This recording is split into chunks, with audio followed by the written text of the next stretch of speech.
Hello everyone and welcome to the Constructive Criticism Network. This network is here to help you improve at Magic the Gathering at every level. From Pauper Leagues to Top 1000 Mythic, we've got you covered. If you want to hear the entire network, head on over to our sponsor at puremtgo.com, where you can hear each and every show, each and every week, and check out their sponsor, MTGO Traders, and tell them that the CCMTG Network sent you. Now sit back, enjoy the show. From YouTube, podcasts, and more, here's this week's episode from ConstructiveCriticism.com. Hello, everyone. It is, we'll say 6 o'clock. It's only about 7 minutes away. It is roughly 6 o'clock on Thursday, October the 8th, 2020. And it's time for this, the 89th trip, I believe. Is that what I have written down here? Yeah, 89th trip down the Homeward Path. And what is Homeward Path? Well, I'm glad I'm pretending you asked me. So I'm going to ask you some questions. Are you a fan of Magic the Gathering? Obviously so, I guess, since you're listening to a podcast about it. Is there something in your everyday life that takes precedence over Magic? Even though you love it to death, you love it to pieces, sometimes quite literally. Partner, children, grueling job or career, and yes, there's obviously a difference between those two. Are you still trying to improve at Magic despite everything, all the other stimulations and things you've got pulling you in a bunch of different directions? Well, if that's the case, I hope you got something lined up. I hope you've got a lot of patience on your hands, because we're about to play a control mirror. That was bad. We'll do better next week. But let's look at, after a brief message from our sponsors, let's look at the 3 B's of improvement: budgeting, brewing, and breaking bad habits. Once we get all the shilling out of the way, a friendly reminder that we are brought to you by puremtgo.com. PureMTGO.com is one of the largest repositories for Magic content on the web, period. Point blank, end of statement. No qualifier necessary. It's just a large assortment of a lot of different kinds of content, and I highly recommend you check it out. And while you're there, you can check out their sponsor at mtgotraders.com. They're my preferred vendor of choice when dealing with Magic Online, and not just because they love me. And, of course, don't forget to check out the parent network, ConstructiveCriticism.com. We're still cranking this stuff out. You know, pandemic, Magic's got a lot of stuff going on right now that a lot of people aren't happy about. We are soldiering on through. We make the content we want you to see, or hear, as the case may be. And while you're there, if you like what we're doing enough to help me keep doing it, patreon.com/HomewardPathMTG. You can become a patron like Brad from the Pauper Guild, who became a $1 patron this week. All of that out of the way, let's dive in. First segment every week is our budget spotlight. What we typically will do is we will take a card at uncommon, rare, and mythic, but this week we're doing a bonus because we're throwing in a common, because I'm feeling generous and we're about to be talking a lot about counterspells, and I know there's some people out there that don't like those. So we're going to talk about everything else first. For starters, at common, I have Mystical Teachings. Mystical Teachings is a card that is very near and dear to my heart. It is one of the most iconic pieces of history in the Drago archetype in all of Magic. Being the card that was my gateway into Drago certainly doesn't hurt for me to want to look at it. But it's 3 and a blue, instant. Search your library for an instant or a card with flash. Reveal it, put it into your hand. Flashback for 5 and a black. So, first thing on the notes, obviously one of the most iconic pieces of history of the Drago archetype in all of Magic. It can be very much built around in Pauper and in more, we'll be generous and say more casual modern metagames. Just, Teferi Time Raveler puts the damper on a lot of things you would want to do with Mystical Teachings. But if you don't have to worry about Teferi Time Raveler, it's definitely a card you can have some fun with. There's a lot of cool stuff that it can go get. And then the cost, or the cast plus flashback, the ability to use it twice, also offers a ton of redundancy if you're interested in tutoring up instants or cards with flash in Blue-Black X in Commander. Because one of the key points for Commander is finding creative ways to get extra uses out of your cards. Flashback spells in particular are very popular because you actually get to have redundancy in a format that normally you kind of have to work for it in. But that's our common Mystical Teachings. It's just an all-around, reasonable Magic card. And frankly, the game needs more reasonable Magic cards and less Omnath Locus of Creations. With that out of the way, let's move on to our uncommon, which is Blood. It's actually a twofer this week. Cards that fill the same role, or at least similar roles, in Blood Chief's Thirst and Fatal Push. For the record, Mystical Teachings is 25 cents, Blood Chief's Thirst is 50 cents, and Fatal Push is $1.50. So, for starters, both of these cards deal with early aggression effectively with capacity to become more versatile as the game goes on. Obviously, they do it in different ways. They just all around. Blood Chief's Thirst becomes more versatile as you hit land drops and you get to 4 mana, while Fatal Push becomes more versatile as you are playing effects that allow you to willingly sacrifice things, or you can play into getting a Fatal Push where it trades 1 mana for 4.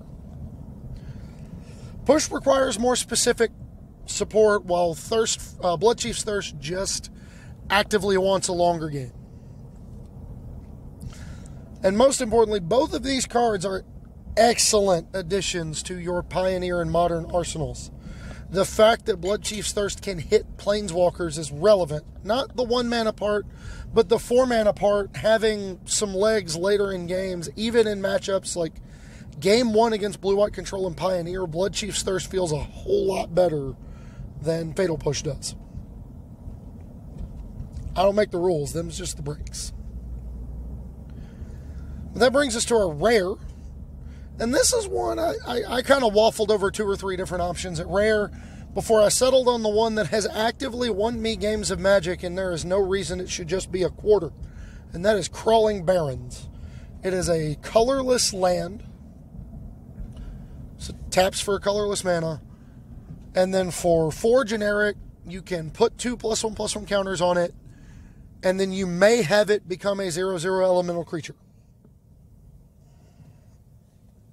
You may. For me, first and foremost, this thing gives off serious Raging Ravine vibes. Because the second time you activate this, it's just Raging Ravine without trample. Because it's going to be getting in there for 4. And then 6, and then 8, and then 10. And then the game is just over so quickly. Or it's just applying so much pressure alongside other threats.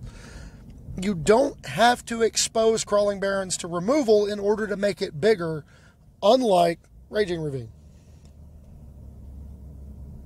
Which is notable. Not having to, it makes it a better creature land in your control decks because of it. Because you can just in-step, pay 4 mana, put 2 counters on Crawling Barrens. And they know that we'll get there. We'll eventually start applying a ton of pressure. It's also, not for nothing, it's another card that fits the toolbox of the colorless Eldrazi deck. I would play the 5th Crawling Barrens before the first Mobilized District in Mono Red Eldrazi or, Simic Eldrazi or something like that in Pioneer, because this card just clocks them so fast. There's so much pressure put on them. And the fact that the colorless is actively desired makes it even better. And then last but not least, we have our Mythic this week in Torrential Gearhulk. I don't know how many of y'all have played with a Torrential Gearhulk in your lifetime. For the record, it is 4 and double blue, flash 5/6. When Torrential Gearhulk enters the battlefield, cast target instant from your graveyard without paying its mana cost. Exile that card if it would, or exile, and then exile it instead of putting it into its owner's graveyard. So, there's a lot to unpack here. First of all, Flash cures a lot of what ails Torrential Gearhulk. For the record, the price on Torrential Gearhulk is $5, somewhere around $5. Flash cures a lot of what ails it, because normally you don't want to tap 6 mana in your control deck, but with Torrential Gearhulk, you don't have to do it on your own turn, which is so nice. So nice. Casting any instant on ETB is huge, super big game. Unreasonably big game.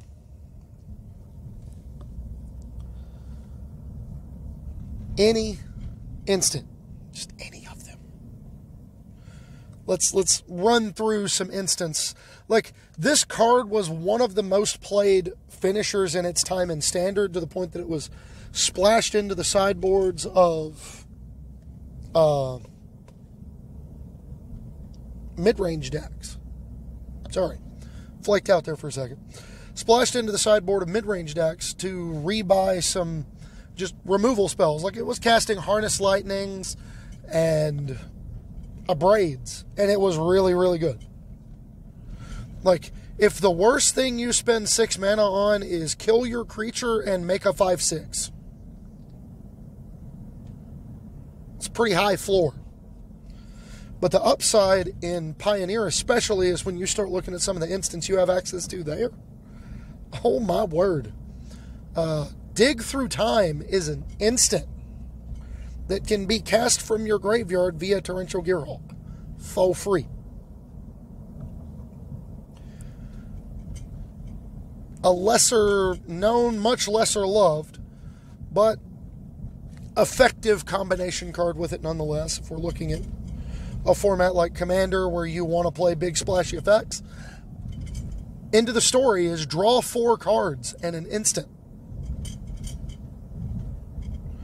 So you can hit it off your Torrential Gearhulk. You can even aggressively discard it early in the game just to get it back with your Gearhulk later. Even in its time in Standard, it was used alongside Glimmer of Genius and Hieroglyphic Illumination.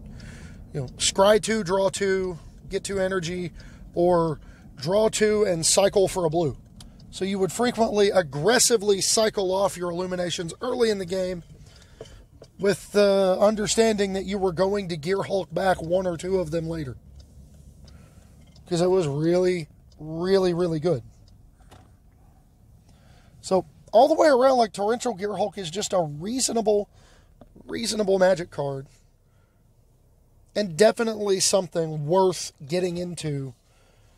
It's just a great tool for Pioneer, even in Modern, where you can play big, powerful, splashy instants with the expectation of them either getting milled by Thought Scour, discarded for other card effects, so on and so forth, for the express purpose of Gearhulking them back late.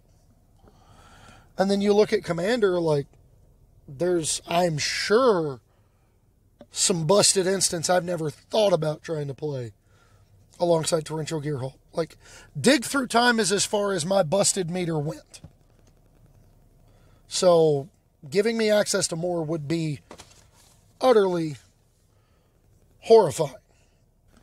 But I say all of that to dive in to this week's main topic, which I titled, My Hand Says No. And it begins with the first segment of the topic, which I titled My Brief History of Denial. Definitely not telling on myself today at all. But for those of you who've been listening for a while, you know I started playing Magic in 2004, started playing Standard in 2005, but I didn't experience my first Draw-Go deck until 2006. It was the release of Time Spiral, which, ironically enough, gave us Mystical Teachings, Teferi, Mage of Jalfir, and we had a lot of soft counterspells in Standard. So the deck actually made its debut at Worlds that year. Everybody was terrified of the Dragonstorm deck. Everybody was terrified of the Boros Aggro deck. And at the end of the day, the deck that caught my eye, largely because I just happened to have most of the cards that I would need for it, was piloted by none other than Guillaume Wafotapa, who built his deck and referred to it as Drolnu Daluve. And I'm sure I butchered that pronunciation, and I apologize to anyone I may have offended with that.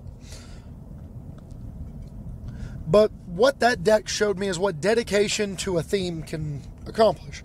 Because that deck played no less than 16 counterspells, no board sweepers, and every single card, if you played correctly, could be cast at instant speed. Literally all of them. Because you could Teachings for your Teferi, who had Flash, and then Teferi, Mage of Jalfir, is 2 blue for a 3/4 that said creatures you own that are not in play have Flash. Which meant now in your library, Mystical Teachings could go find you another creature. Frequently, early on, it was combined with Skeletal Vampire. Eventually, it was combined with Vesuvian Shapeshifter and Brine Elemental, and it became the Pickles deck, wherein you would lock your opponent out of untapping ever again at instant speed it was just phenomenal. It was unreasonable how good this deck was at what it did, which was denying your opponent the capacity to play Magic in ways that they wanted. Now, you could get under it. They were very noticeably, if you're playing 26 lands and 16 counterspells, some Think Twices and some Mystical Teachings and some creatures, you didn't have a lot of room for anything to interact on the battlefield. So you could get bullied by Mono Red and Boros and just the aggressive red decks as a general rule. But it was a trade-off you were willing to do because you were so good against the Dragonstorm deck. Because you could make them fight over a Lotus Bloom on their combo turn. And then they wouldn't be able to kill you.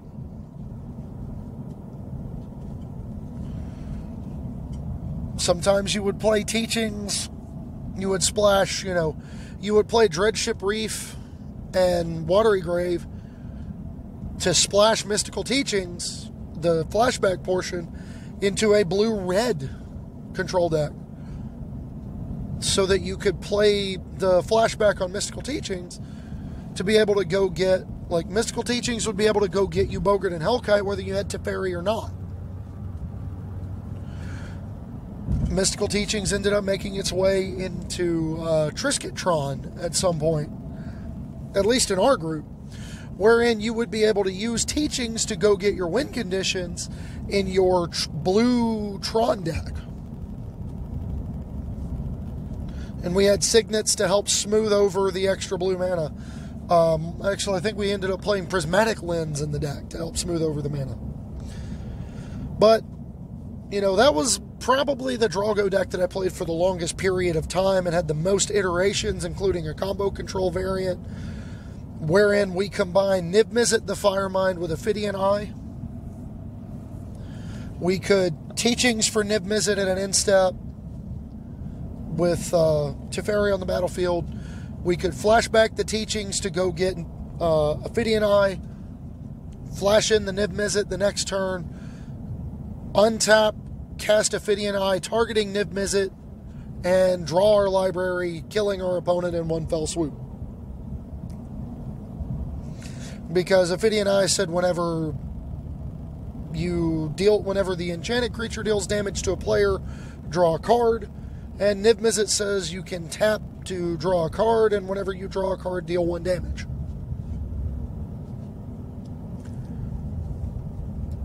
Similar to Niv Mizzet Parun, who actually still works with that combo for interested parties looking for something wild and wacky and zany and probably not good enough to do in Modern. But that brings me to 2008, 2010. I didn't actually get to play fairies, but I sure played against it. My buddy Mike played fairies from release day until the day it rotated out of standard. He had fairies built, and more often than not, he played them for local tournaments. He even played them in the extended format, the precursor to Modern, without black mana for Thoughtseize or Bitter Blossom. He was just mono blue, flashing stuff in on your turn. And what fairies taught me about Drago was you married the flash tribal approach, playing primarily on your opponent's turn, to an entire tribal archetype that allowed you to do that. To obviously great success. Because, I mean, if fairies was a dominant deck the way it was then today, they would have banned Bitter Blossom and likely would have banned Mistbind Click. Because both of those cards were unreasonably powerful. Bitter Blossom would snowball out of control. The fact that it was tribal stamped allowed it to combo well with every other card in your deck. It was a fairy you could reveal for Secluded Glen at absolute worst. And it was just an insurmountable advantage to a lot of decks. Like, turn 1 Thoughtseize, turn 2 Bitter Blossom was just the death knell for many a deck during that standard format. But after those 2 sorcery speed plays, they were all instants and flash creatures. Spellstarter Sprite, Scion of Una, Mistbind Click, Woodwind the Biting Gale sometimes, Rune Snag, Cryptic Command, Ancestral Vision in the Time Spiral era, Agony Warp once Time Spiral rotated and we got Shards of Alara. You know, removal, everything. That brings us to 2011, where we got to see another macro archetype combined into Drago, from my perspective, and that was Splinter Twin. We combined full-on combo, like actually good enough combo, with a Drago control shell. In this case, it was because I couldn't afford to play Jace the Mind Sculptor, so I just played a whole bunch of counterspells. Like a whole lot. I believe we played Inquisition of Kozilek in that deck. We were a blue-black control deck that splashed Splinter Twin. But by and large, like, the deck was just really good. We played a lot of instant speed answers. We played a handful of other threats that would work in conjunction with the Splinter Twin. It was just it was a sweet deck. And of course, we cheesed more than a few people out by just going turn 3, flash in Deceiver Exarch, untap turn 4, Splinter Twin, kill you. Do you have it? Like, do you have the thing or not? And then in between, Splinter Twin was actually one of the last standard decks I played before I took my break from Magic. And when I came back, one of the first decks I played in standard after the break, it was probably the third deck I played in standard after the break, was Temur Tower, which was a necessary evil, and it was a deck that took advantage of an inbred metagame. That metagame was Mardu vehicles or 4-color copycat. That was the entire metagame. If you weren't playing one of those two decks, you weren't trying hard enough, or you had to have a really, really good reason. And in our case, we were playing Temur Tower because it gave us a control deck that could match the mid-game power cards of both of those decks. Along with access to Dynavolt Tower, which would sit on the battlefield and invalidate the cat combo. Because you would be able to roast the Saheeli in response to the Felidar Guardian entering the battlefield. You had an onboard answer to the combo, and then the rest of your deck was just a control deck, which was a good matchup against their value mid-range backup plan. Same goes for that matchup against Mardu vehicles. Like, they were primarily tuned to beat the copycat decks, and they were not built with you in mind at all. So your Dynavolt Towers had plenty of things to shoot down and kill. And then when they sideboarded out a bunch of removal, you could sideboard in Long Tusk Cubs and Whirler Virtuosos and just beat them to death.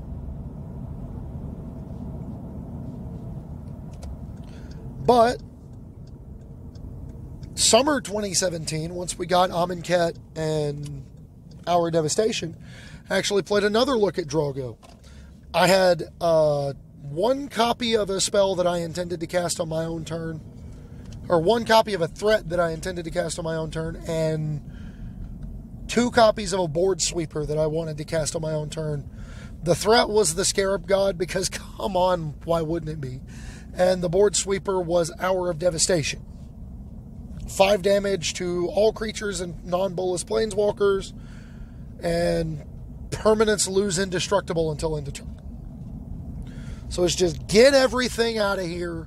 Let's get caught up. And then we were largely a blue-red control deck that just splashed the Scarab God. So Magma Sprays, Abrades, Harness Lightnings, Glimmer of Genius, because the energy from those would power up Aether Hub to help fix mana. Hieroglyphic Illumination, Torrential Gear Hulk, like all the trappings of a reasonable blue-red Drago deck. And lots of counterspells. And in particular, Commit to Memory was a really good combination with Torrential Gear Hulk, because you could target the whole card with Gear Hulk in the graveyard and then choose which half you cast with it on the stack. You could cast the memory with Torrential Gear Hulk, which was really cool. And then from 2018 to 2020, I played various variations on Simic and Izzet Flash, basically all the way through. I mean, there was that little bit of time in Ravnica Standard where I played a lot of Mono Blue and Dimir and Izzet Tempo, which is just a different archetype. But a lot of what I played, a lot of what I worked on were various builds of like Flash and Drago decks. So why do we want to look at Drago now? Well, first and foremost, Standard has once again found itself under the thumb of powerful mid-game threats. Omnath, Locus of Creation, Embercleave.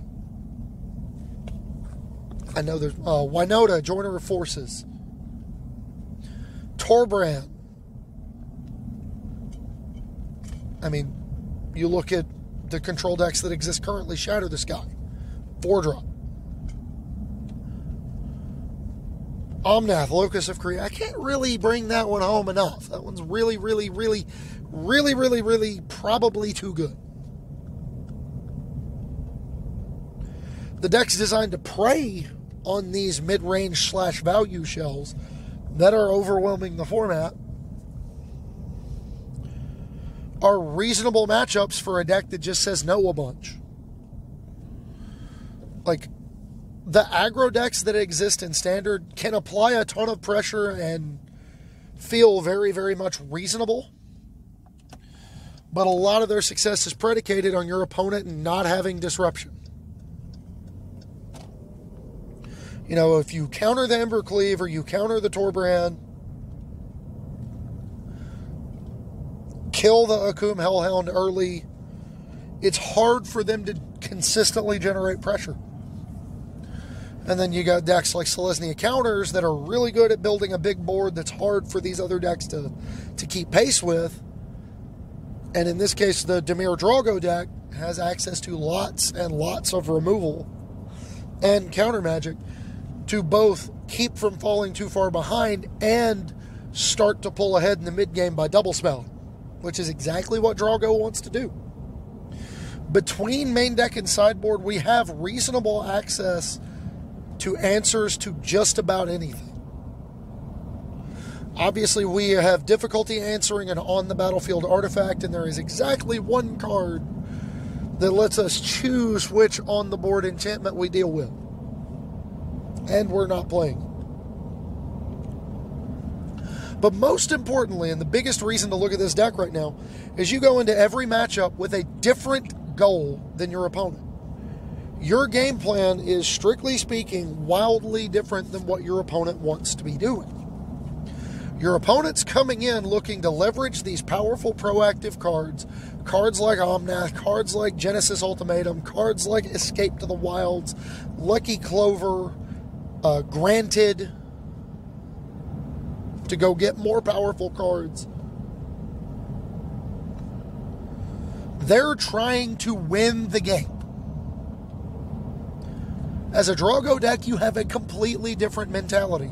Your goal is not to win the game. Your goal is to not lose the game. That's what you're playing for. You're not aggressively trying to play to win. You're trying to not lose.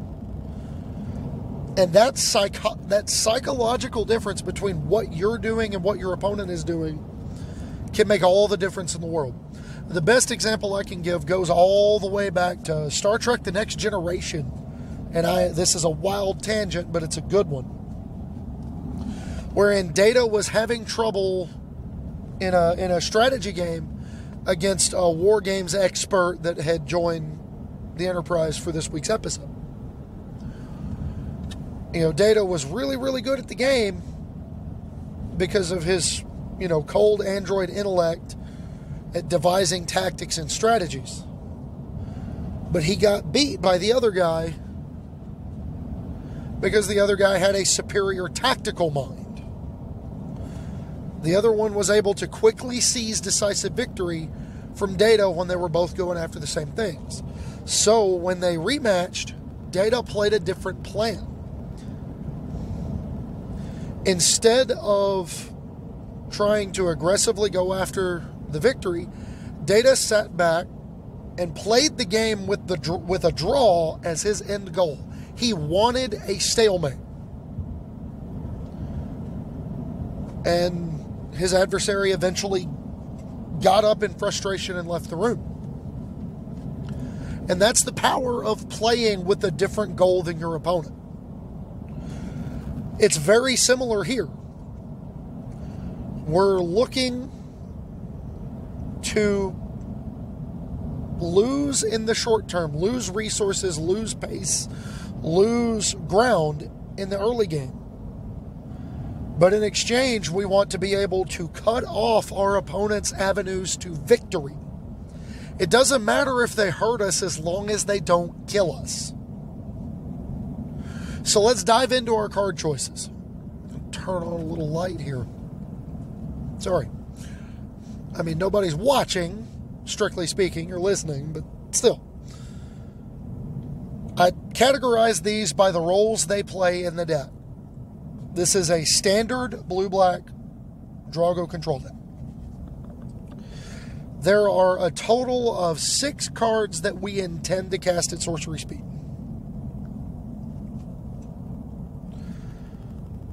None of those appear in Category 1. Category 1 I titled How We Find It.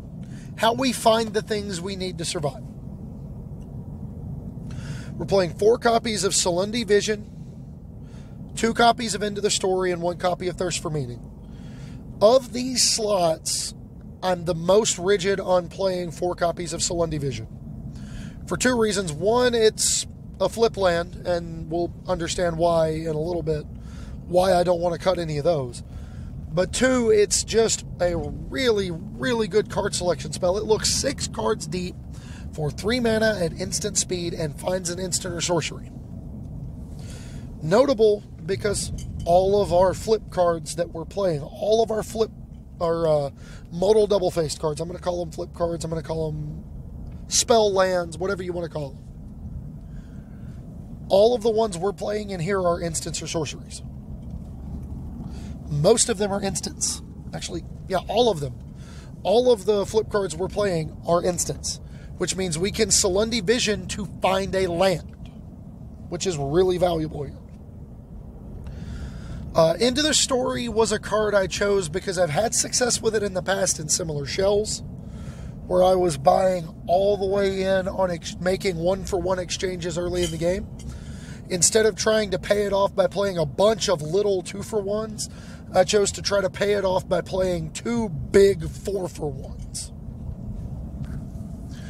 So that rather than try and nickel and dime your way through the mid-game, you try to get 1 big shot of it in the mid-game and just bury your opponent.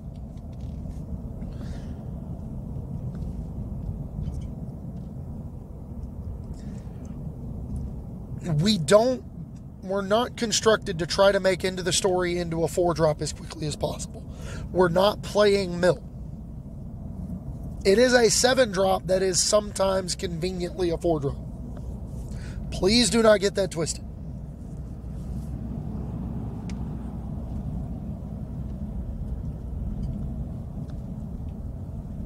It's a very important distinction to make.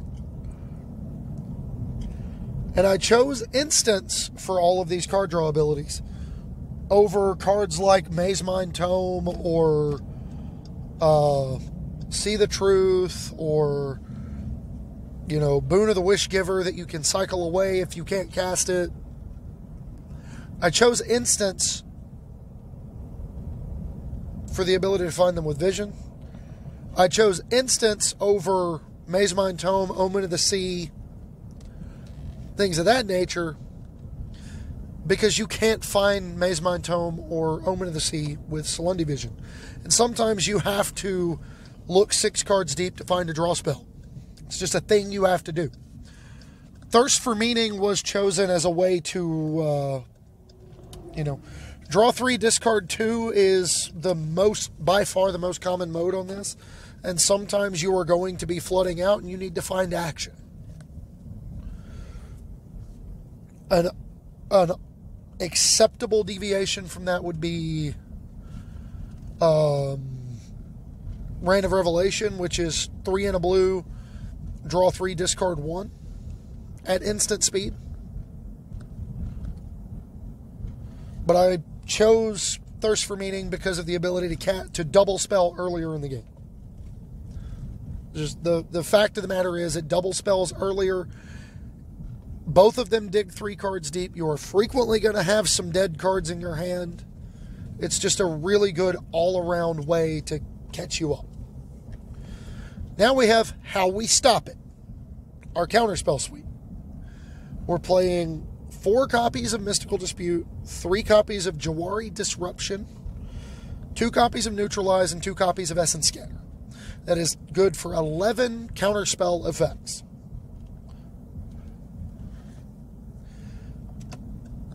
I didn't want to go all the way overboard and start flirting with the number 20 on counterspells and just get bullied by the counters deck because I couldn't kill their creatures. I was playing too many card draw spells and counterspells and not enough removal, and then I just get beat up by the creature that sticks.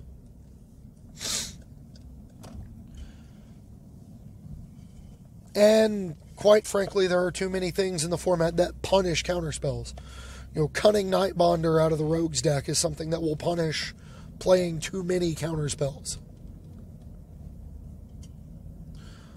So, in particular, Jawari Disruption and Neutralize can both be not counterspells, when they've been invalidated. Jawari Disruption can be extra land drops or discarded away to Thirst for Meaning. Neutralize can be cycled to find a removal spell. And then Essence Scatter is more a removal spell than a counterspell, but sometimes you cannot let your opponent's ETBs happen. You just have to stop it before it gets on the battlefield. That's okay. Essence Scatter's got your back. It's not pretty, it's not sexy, but it does its job. Then we have how we remove it. As far as how we stop it, I could be talked into doing or dropping a Dispute for another hard counter, but I really, really like Mystical Dispute in Standard right now. Mystical Dispute countering two of the three most powerful cards in the various versions of the Omnath deck. Countering Omnath itself and Genesis Ultimatum, unless they pay 3 for 1 additional mana. 1 mana to counter Omnath or Genesis Ultimatum, unless they pay an extra 3. Omnath is typically just going to get attempted to be jammed down our throats on turn 4. We're just like, no. But even like the format as a whole, it counters Teferi Master of Time for 1 mana. It counters Granted for 1 mana.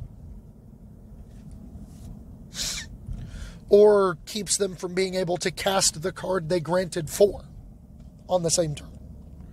Which is more of a blowout than it seems like.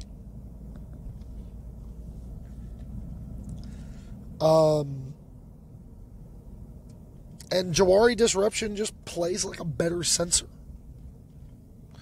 Censor being 1 and a blue, counter target spell unless its controller pays 1, and then it would cycle for a blue.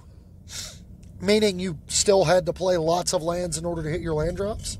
And you would frequently censor to find a land if your opponent played around it. Well, now your censor just comes with a land attached to it. You don't have to cycle it to find one. You've already got it in your hand.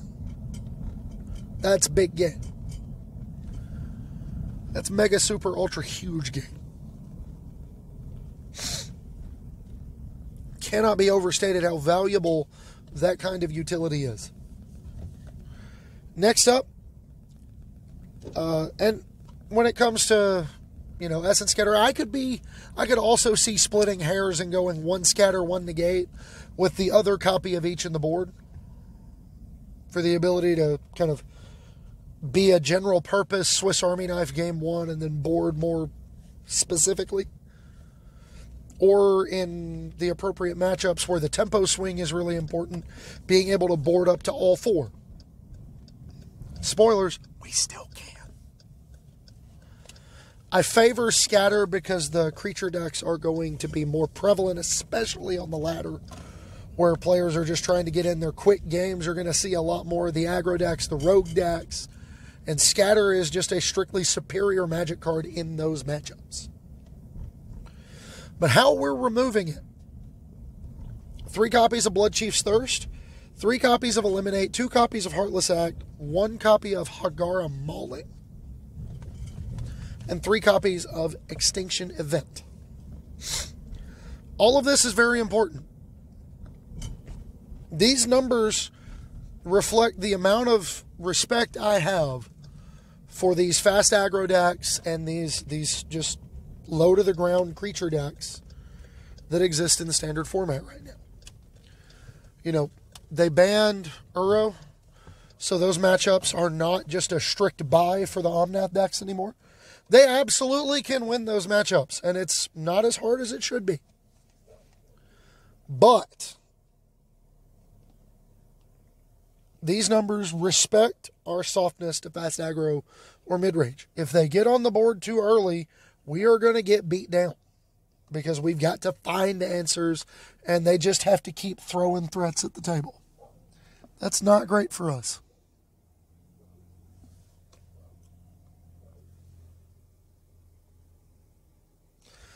A large percentage of our sideboarding changes are ins and outs with the counterspell suite and the removal suite. Other considerations for slots in the removal spells were Eat to Extinction, Into the Royal, and Murderous Rider. Eat to Extinction is more expensive but more versatile. It exiles a creature or planeswalker for 3 and a black, and then you functionally surveil one. You look at your top card. You can leave it or put it in the graveyard. You know, tack on card selection instead of gain 2 life to Vraska's Contempt for an easier mana cost. I can get behind it. I just ultimately wanted to err on the side of a streamlined mana curve. Notably, all our spot removal spells, Thirst, Eliminate, and Heartless Act are all 2 mana or less early in the game, with Thirst able to punch up as a 4-drop later and be just a, get that thing off my table. Thirst being one of our 6 cards we want to cast at sorcery speed. The other 3 being the 3 copies of Extinction Event, because Extinction Event is still the best sweeper in Standard. But Into the Royal is another one I could be talked into because it's a tempo swing. It's a card you can use to bounce powerful things out of the way. But ultimately, I think I'm saving that one for another Standard shell that I'm going to be working on in the reasonably near future. Stay tuned for that one. It will probably make a Brew of the Week appearance. Then we have How We Kill Them. We talked about how we find what we're looking for, how we stop them from doing what they want to do, how we take care of cleaning up what got through early in the game. Now, how do we close the game out? We're playing a total of 7 threats. 4 copies of Zareth Sen the Trickster, which, by the way, is another good card we will be looking more in depth on Budget Spotlight in a future episode. 1 copy of Lochmere Serpent and 2 copies of Shark Typhoon. The low threat counts leaves opponents holding dead removal. I can't stress this enough. In particular, when we hard cast our win conditions, none of them die to eliminate. None of them die to the 1 mana mode of Bloodchief's Thirst.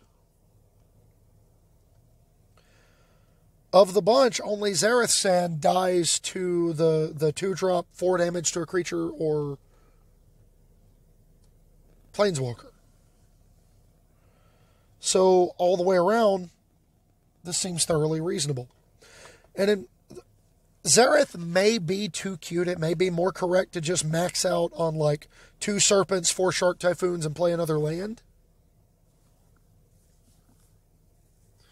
Or 2 Serpents, 3 Shark Typhoons, and a Voracious Gear Shark or something like that. But Zareth often serves to clear a path for something more powerful. If I instep Zareth and you counter it or you kill it, your shields are down and I can untap and just slam a Shark Typhoon onto the table. And unless you are counter-tapping for exactly Ugin in most matchups, it's gonna do its job.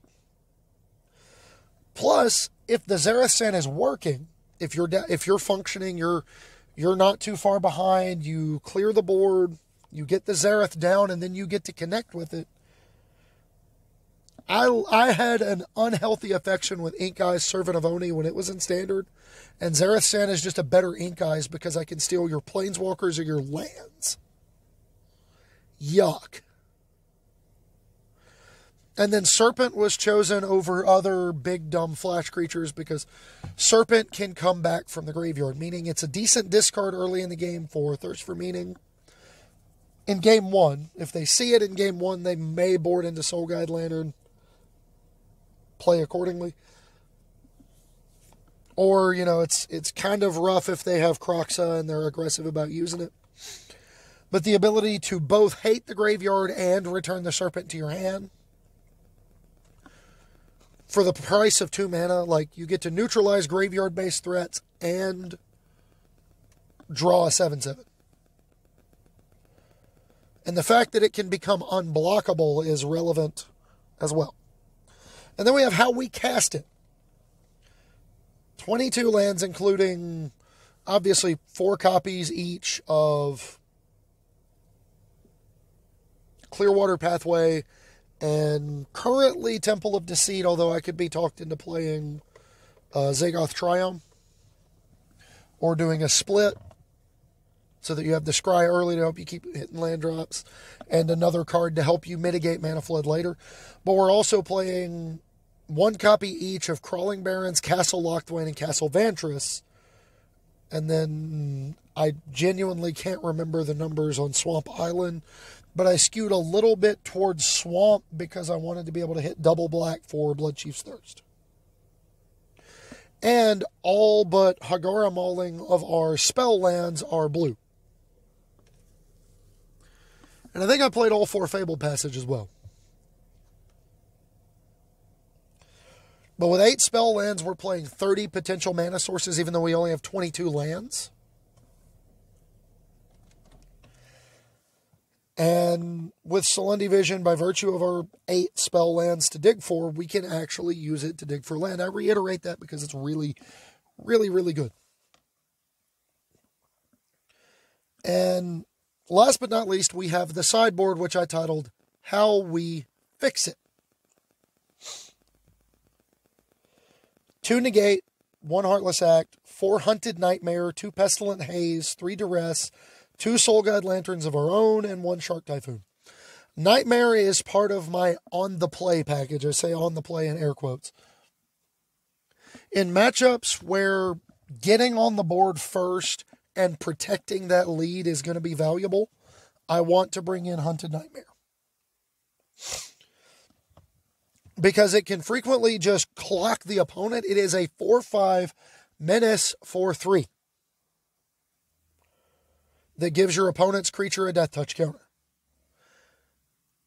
Against our deck with 11 removal spells and... Is it 11? 3, 6, 7, 8, 9, 10, 11, 12 removal spells. And all these counters, like... Obviously, some of that comes out, but the basic premise is still the same, right? Or we board down like Zareth San in a matchup where it's less good for Hunted Nightmare. And you just slam it on the table and beat them to death with it. And it's really good. The rest of the cards serve clearly defined roles. The third copy of Heartless Act comes in against bigger creature decks. The Pestilent Hazes come in against low-to-the-ground aggro decks. The Negates come in actually a lot of matchups. But Duress, Negate, Typhoon are for the control mirror. And then if you're on the play, I could justify boarding into Nightmare because you don't have a lot of stuff for their removal anyway. And Lanterns are obviously hedges against Kroxa and cards like Call the Death Dweller. But realistically speaking, the thing that's beautiful about this deck, and the reason I love it so much, is that all of those sideboard slots are basically flex slots. And a lot of the removal spells and counter spells are flex slots. Some of the draw spells are flex slots. The basic premise of keep them from getting too far ahead of you and don't let them bully you in the mid-game is one that we can all agree is something the standard format needs. That's not news. That's not insanity to say. But ultimately, the key and the thing that drives this deck home, get it? Drives home because I'm in the driveway at home. The key that drives this deck home, and the reason I like it so much, is just how flexible it really is. If you want to play more counter spells, less removal, you can. You want to play all removal, no counter spells. Draw-Go doesn't mean you have to play a bunch of counter spells. It just means you are answering their threats, keeping them from killing you, and largely doing so during their turn.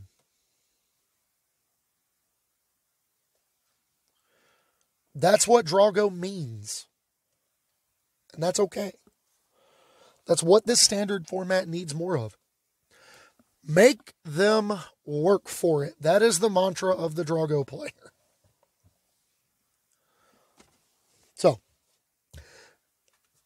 that's all I've got for this week, everybody. Again, thank you for listening. I hope if you decide to pick this deck up, you enjoy it. This will be one of the last standard-focused episodes I do for a little while, in large part because I am getting tired of having to try to scrape up wild cards to keep building standard decks. Knowing that either the surrounding pieces are going to get banned in the relatively near future, or more pressingly, I'm just not going to get a lot of gameplay value out of them.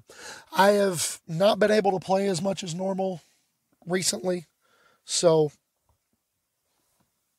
I want to play more in formats where the knowledge that I've gained from the last time I played isn't lost by the time I get to play again. So, with all that out of the way, remember you can find me on Twitter at HomewardPathMTG, on Facebook. My name is Adam Spain. On the Facebook group, the Homeward Pathfinders. If you're a patron, you get access to the Patron Pathfinders Discord. And I say all that to jump into our favorite segment at the end of every week. Hashtag MTG Dad Jokes. And we didn't actually have a lot of these. Actually, I only had one of these this week, I think. Yeah.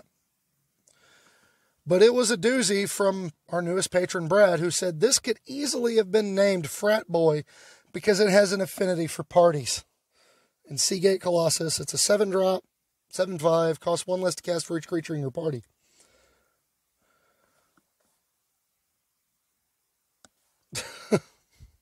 Come on, that's great. That is glorious. Thank you, Brad. I enjoyed that. But remember, the last week has taught me anything. We have to be better to each other. So, dealing with people on the web, never be cruel, never be cowardly. Remember that hate is always foolish, love is always wise. Always try to be nice, but never fail to be kind. So go forth, build this deck, and try to be kind, because it doesn't feel like you're being very kind to them when you're playing it. And we'll catch you next week.